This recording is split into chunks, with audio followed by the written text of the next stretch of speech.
Hey friends, if you're unable to install Java on your Windows 11 computer, then please watch this video. Now, here are two main reasons for this. One is interference due to overprotective third-party antivirus software products, and the other one could be because of a software. So here's what I do. Right-click on the Start button, select Settings. Now go to Apps tab on the list on the left-hand side and Installed Apps in the right pane. Search for any third-party antivirus program. I don't have it, so I'll pick this one and just uninstall it. Why am I uninstalling it? Because we do not need it these days.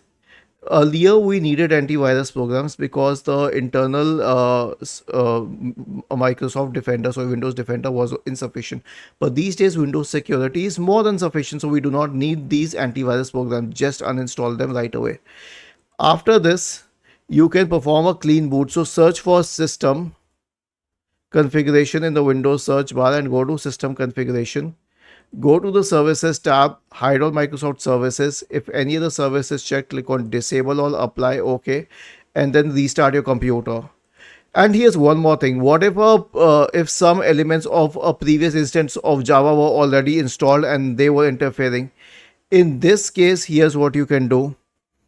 Search for disk cleanup in the Windows search bar and open disk cleanup. Click on OK. Check all of the boxes here, each and every one of them. Click on OK and delete files. Was this helpful? If yes, then please subscribe to the channel. If not, then let us know in the comment section of the video on how we could help you further.